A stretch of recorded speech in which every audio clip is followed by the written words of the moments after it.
All right. Good morning. Good morning. Welcome. Welcome to our Friday edition of our Next Gen Nurses free webinar series. My name is Jennifer Bonner.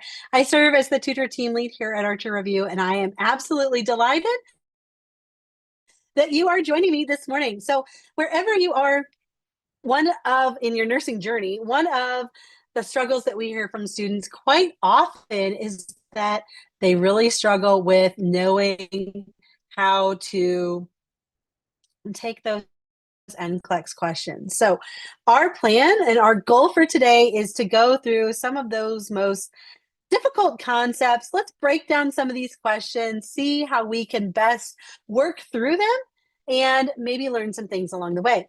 So without further ado, if you are joining me on Zoom or Facebook, YouTube, we're streaming to Instagram and TikTok, please let me know in the comments, where are you joining us from? So I am in South Dakota, where we just got some crazy weather over the last couple of days. We had a bunch of snow, lots of ice, and then yesterday was absolutely beautiful. So I am excited to have you here. All right. Let's see. We have we have North Dakota, have Georgia, Arizona. Where else do we have? Texas, North Carolina, Dubai, Nepal, New Orleans. Good morning from Alberta. Awesome.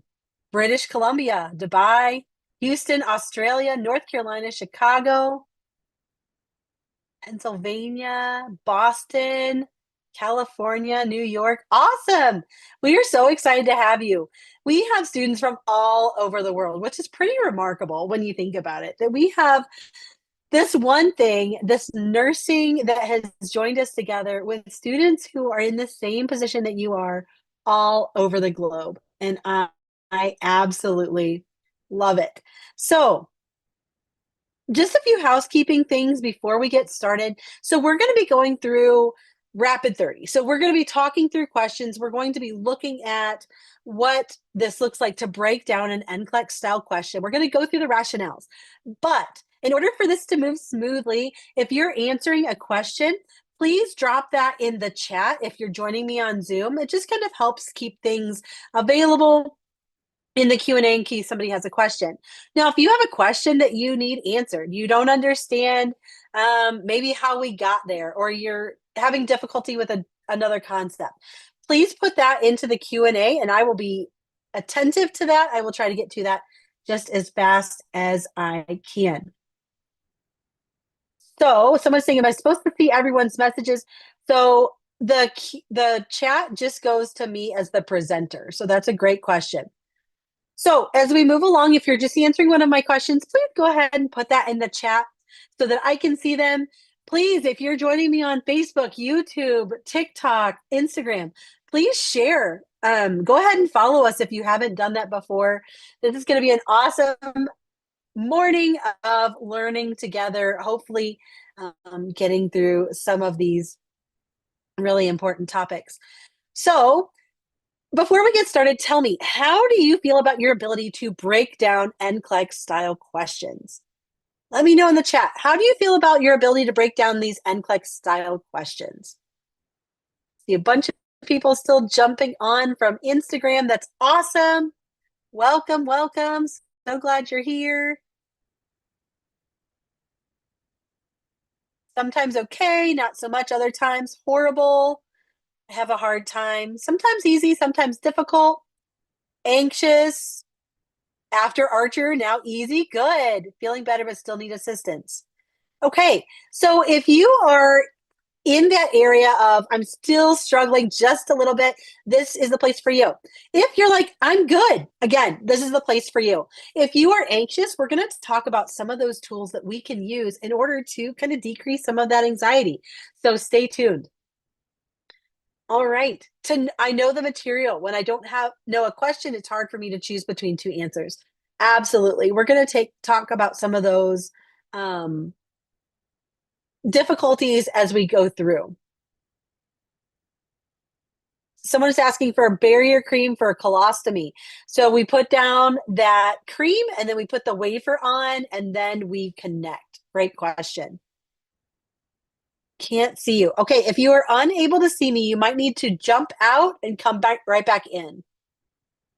All right. So without further ado, why don't we see about our first question? So as we go, I'm going to ask some questions along the way. Feel free to jump in and let me know. So our first question is here. The emergency department nurse is caring for a client with a hypertensive emergency. The nurse should obtain a prescription for intravenous what? Dobutamine, digoxin, nicardipine, or amiodarone. Okay, so if you're one of those that struggle with how to break down these questions, I want you to look at the first step here. So our first step is try to figure out what is it that the question is asking you. Maybe reword this question. So I might reword it. Actually, why don't you go ahead, do that really quickly, just in your head, out loud, wherever you are. Go ahead and reword this question in your own words.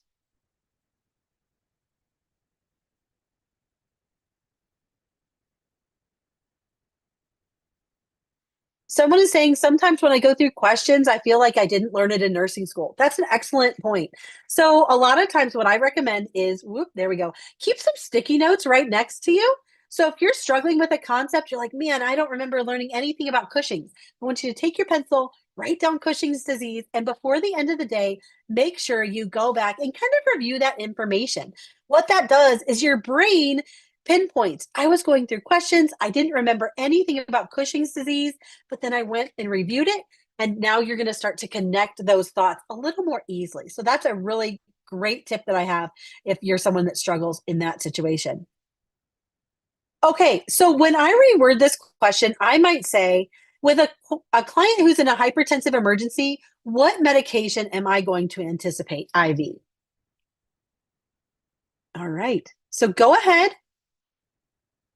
Are there any that you can go ahead and eliminate?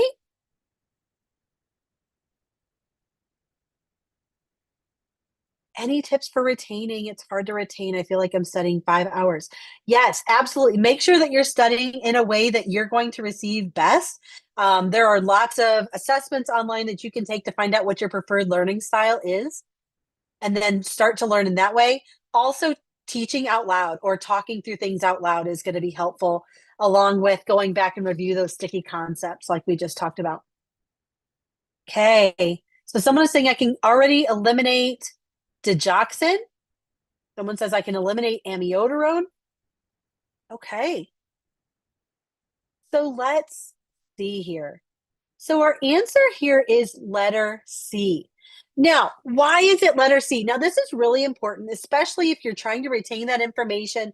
You're really struggling with, okay, I don't understand what's going wrong. I want you to make sure that you understand one, why is the right answer right? Now, sometimes if you're anything like me, when I take NCLEX style questions, sometimes I get the right answer correct, but for the wrong reason. Anybody ever been there? Use the raise your hand feature. Let me know in the chat. Have you ever been there where you got the right answer right, but it was for the wrong reason? Anyone? Yes, thank you. Okay, I'm not alone. The problem with that is that if we don't understand why the right answer is right, we tend to just assume that our thought process is not connected there, that our thought process is incorrect. So what happens is that we start applying that thought process to similar questions, and then we get those questions wrong. So I want you to understand, why is the right answer right? So we know that nicardipine is a calcium channel blocker, right? And when we give that, it lowers the blood pressure during that hypertensive emergency. Now, this is a medication that we give a lot of times in those high stakes areas. So that critical care, when we are following their blood pressure really, really closely. Now, something that's really important to think about nicardipine is that when we give this, we want to make sure that it is on that infusion pump. Okay. So we want to make sure that we have our client on that infusion pump and that we're monitoring their cardiac status. Now, why would we want to monitor a cardiac status with someone who's on nicardipine? What do you think? Why are we going to monitor that cardiac system?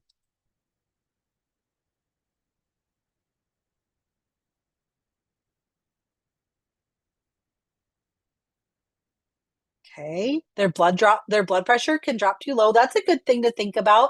That's a good reason why we'd want to monitor their blood pressure. So anytime we give a medication, we want to make sure is the medication doing what it's supposed to do, number one, and is it doing too good of a job? So if we're giving a blood pressure medication, what are we wanting to do? We're wanting to lower that blood pressure, right? But it can do too good of a job and it can actually plummet their blood pressure to where they're hypotensive. Okay, so we know that calcium channel blocker or nicardipine is a calcium channel blocker, right? And that's going to do what? It's going to dilate those arterial vessels. They're going to lower our blood pressure. Okay, and if we have too sudden of a drop, we can have that reflex tachycardia. So we want to watch for tachycardia is a big one. Watch for hypotension. And sometimes when we have those really big blood pressure shifts, we can have imbalances in our electrolytes. So think about different arrhythmias that can be triggered because of that. Excellent job. Very good. Okay, so we know why the right answer is right. Let's try to figure out why the wrong answers are wrong. Dobutamine. Well, we know that dobutamine is what? That helps with our heart failure, right? This is not a medication that we use for hypertensive emergency. So if I understand what dobutamine is, I know that I can rule that one out. Now, what about letter B, digoxin? Why would it not be digoxin? Typically, we are giving this to our clients that have heart failure or AFib. This isn't one that we're giving it in a hypertensive emergency because it doesn't have that effect that opens up those vessels, right? What about amiodarone? Some of you said right off the bat, I can get rid of amiodarone. I can eliminate that so I'm not tempted to select it. That's an antiarrhythmic, right? We treat what type of issues? Well, ventricular tachycardia, ventricular fib, AFib, right? So that's not a medication we're going to give for hypertension. Excellent job. Many of you got that one. Nice work. Very good. All right, let's look at our second question here. Question number 2, the nurse is reviewing Hirschsprung's disease with a group of nursing students. It would be appropriate for the nurse to identify the primary treatment as what? Okay, take a minute, reword this question before we look at the answers.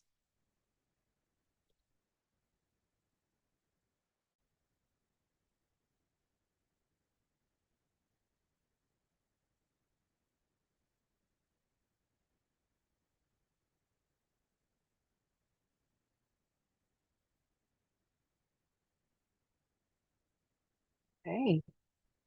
So I might reword this one to say,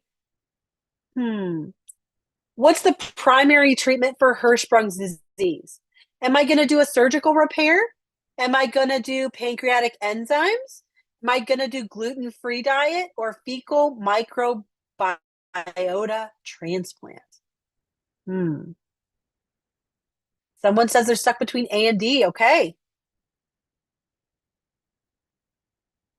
We'll talk about that in just a minute. Someone's asking, what is Hirschsprung's? That's a really great question. If you're struggling with Hirschsprung's, that's one that I want you to write down so you can review it later, but we'll talk about it here in just a minute.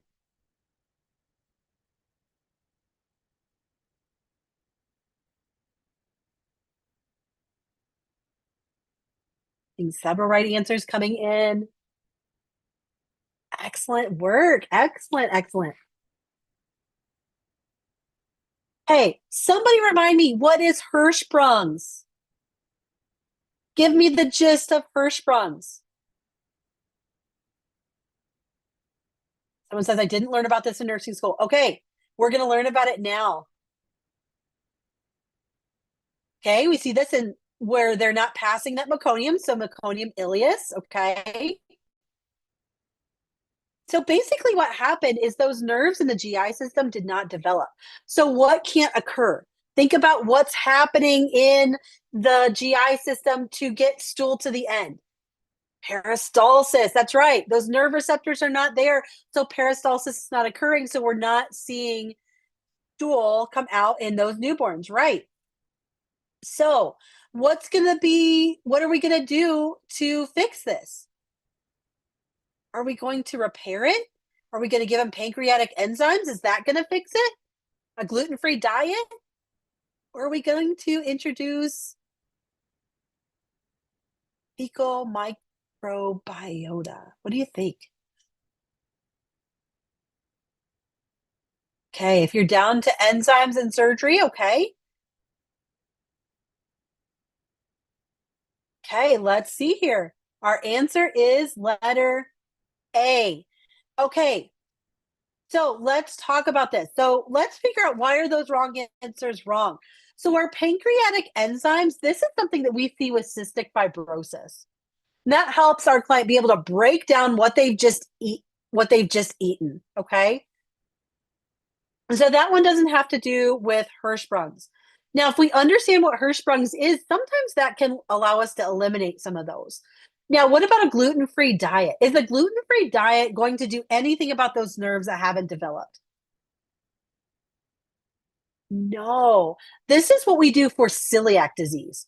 That is gluten-free diet is going to get rid of those major sources of gluten. So like rye, oats, wheat, things like that.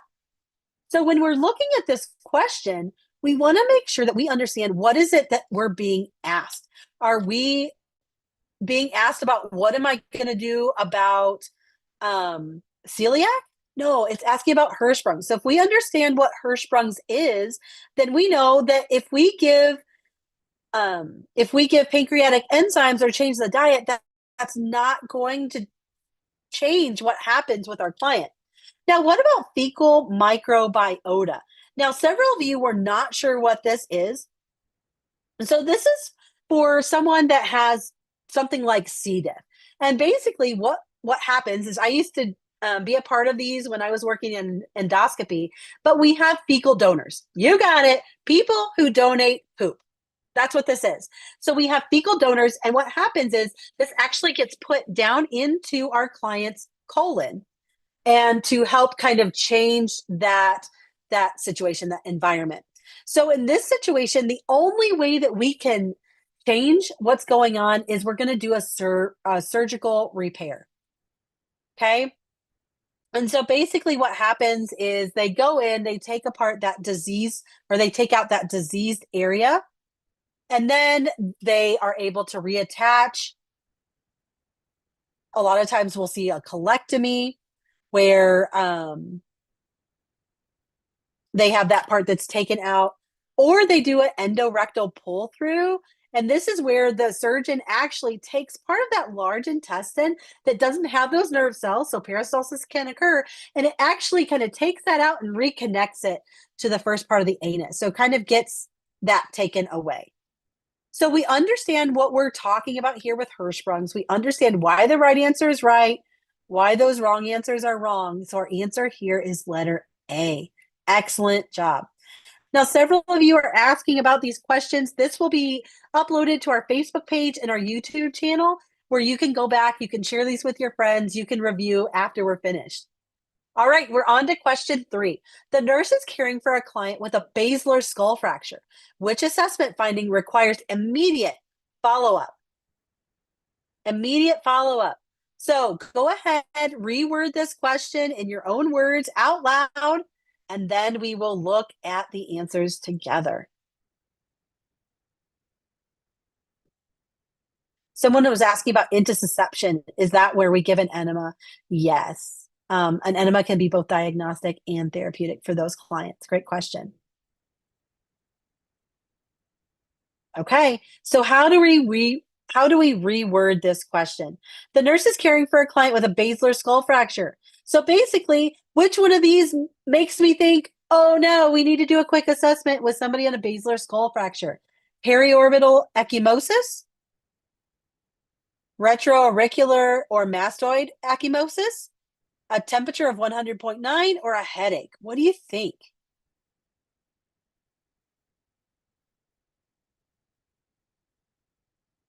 Hmm.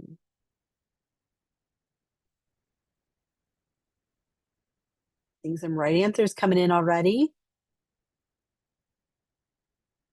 So another thing to think about is, what am I not expecting with a basilar skull fracture? That's another way to look at this question.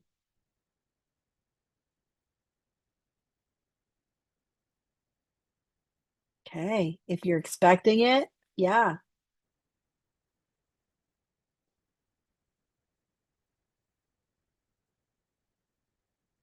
Okay. If you answered letter C, you are absolutely correct. Now, why is it letter C?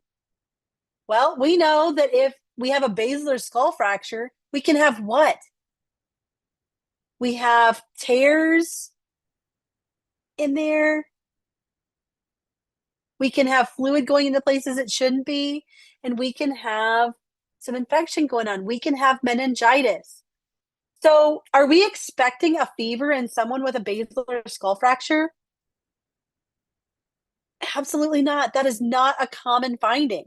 That lets us know we have some type of an infection going on that's not expected. But what about periorbital ecchymosis, that bruising under the eye, or raccoon eyes? Absolutely. That would be expected for this situation. What about our retroauricular or mastoid ecchymosis? That's that bruising under the ear. What do we call that? What do we call that bruising under the ear in these clients? Raccoon eyes, where it's around the eye. It makes me think of when I don't take off my mascara at night. I wake up with dark circles around. Battle sign, Marcus. You got it. Excellent job. Yes. So that is something that we expect. What about a headache? If somebody has a basilar skull fracture, chances are they're probably going to have a headache. They've had some type of an injury there. So our answer here is letter C. Excellent. No worries. Someone said I answered a little bit too fast. Give yourself time to read through the question, make sure you understand what it is that you're being asked, and make sure that you go through each answer individually. Once you have chosen your answer, make sure you continue to read the other options just in case you miss one. Now, what if you're saying, Jennifer, I'm really struggling. I'm not really sure where to start.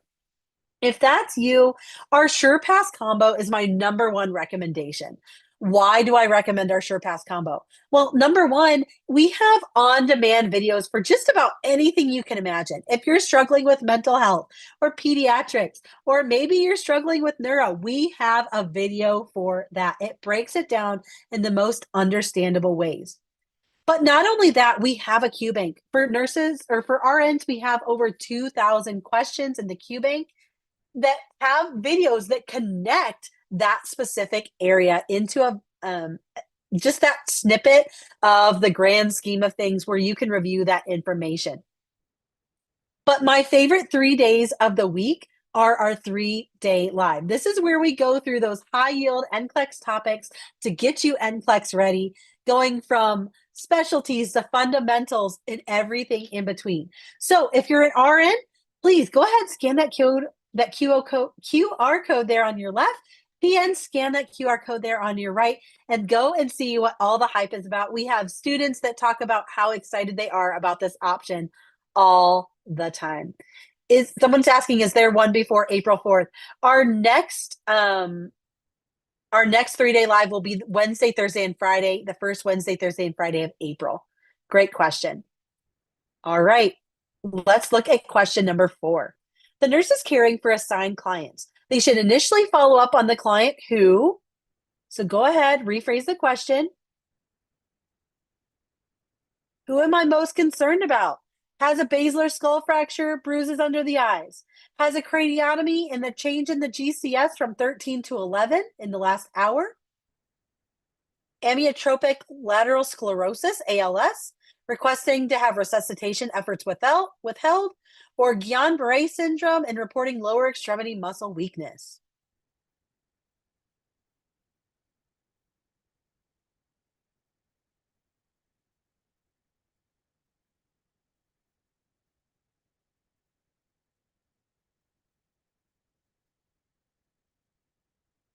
Someone is saying, I'm taking my NCLEX on April 16th. Should I go to the live review? Yes, we absolutely recommend that live review right before you go take your NCLEX. Great idea. Would you recommend watching the videos, then doing the questions, correlating with them? I have the SurePath package that says to do all questions in every category. Yes, I absolutely recommend doing all questions because you want to make sure that you have a little bit of everything in there. You can do focus questions if you feel like you need to. That is an option, but I recommend implementing that information into all questions. All right, I'm seeing some great answers coming through. Okay. So another way to look at this, and someone had just posted, what is normal findings? What is expected? That's another way to look at this one. So are there any things that we can just automatically eliminate because it's expected? Am I expecting bruises under the eyes, raccoon eyes with a basilar skull fracture? We just looked at that one. Absolutely. Yes. So that one is not something that I'm super concerned about. What about someone who's requesting resuscitation efforts withheld? That's important, but is it a priority? Not at this time. What about Guillain-Barré reporting lower extremity muscle weakness? Is that something that's expected?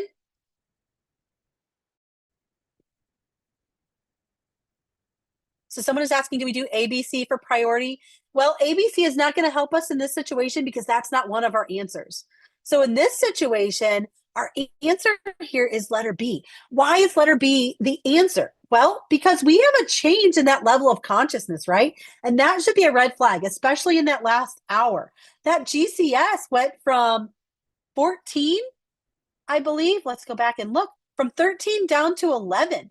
That's a big change. That lets us know that there is something going on in our neuro function. And I absolutely need to go follow up on that. Do a quick neuro assessment. Let my primary healthcare provider know. Now, what if our answers were notify the primary care provider and do a neuro assessment? I would want to do that assessment before I call my provider. Why? Because they're going to want that information. Excellent job. All right, we have room for one more question. The nurse is caring for a client in the ER who sustained a high voltage electrical burn. Which laboratory data would the nurse monitor to determine if the client is experiencing a complication from the injury? Okay, go ahead, rephrase your question, and then let's look at our answers. Creatinine, phosphokinase, white blood cells, serum lipase, or serum glucose?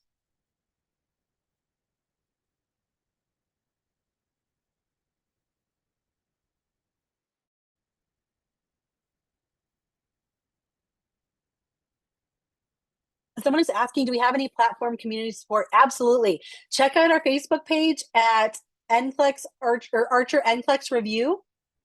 There is a ton of community support there, and we are so glad to have you. And I'll show you a couple more at the end here as well. Okay. So when we are thinking about an electrical burn, what are we thinking about? Electrical, what's the big concern there? Nisha, I like your thinking. So we have some type of electricity that went through the heart, right? So if you answered letter A, you're absolutely correct. Now, why is it our CK level? Well, after we have a major burn like this, we have the risk of rhabdomyolysis. Now, what happens is we have this muscular damage. So we have a big electrical burn that can cause some damage to our muscles, right? Mainly, what's our big muscle that we're concerned about? The heart. Absolutely. Yes. So we'd want to do an ECG. Now, how do we figure out the type of damage that we have? We're going to look at those CK levels. So we're going to follow with a serum potassium. We're going to look at a creatinine, a BUN, calcium, creatinine, phosphokinase, and troponin. All of those are going to give us information about what we're dealing with here. Now, With a client, so let's go back and let's look at those white blood cells. White blood cells tells me about what? Infection. You're right. So we're not going to really worry so much about that because we're more concerned about what type of damage has been done to the body. Now, we absolutely want to monitor what's been happening. So monitoring that lipase might be necessary, or if we're, concerned about pancreatitis, but not necessarily in this case. And then monitoring the glucose, that's really important after a thermal burn, because what do we expect with a thermal burn? Hyper or hypoglycemia? You got it, hyperglycemia. Now, when we have an electrical burn, that's not so much as the priority is that CK level. Excellent job. So someone is saying my SurePass expired on March 26th. Any suggestions? I recommend you can definitely do an extension. You can email us at support@archerreview.com. Continue to study in the meantime. And absolutely, our webinar is available later on Facebook and YouTube. It will be there for you as soon as we conclude. All right. So great work today. We have gone through some really great questions, learning how do we break these down? How do we figure out which one to choose? How do we eliminate? You guys have learned so much today. It was a pleasure working with you. And remember, at Archer Review, we have something for everyone. If you are getting ready to go into nursing school, we have a place for you. We have a great tease section. If you're in nursing school, check out our companion for nursing school, Archer for Nursing School. Amazing information there, QBank of its own. If you're getting ready to take your NCLEX, SurePass is for you. Remember, we are here cheering you on. We are so much more than NCLEX prep. We want to hear, how are you struggling? How can we help? Someone is asking for that link for the 3-day live. If you just go to Archer Review, you can click on, or you can even search Archer Review 3-day live review, and that will take you right there. So thank you guys so much for joining me today. It has been an absolute pleasure. I can't wait to see you back here on Monday for our next episode of our Next Gen Nurse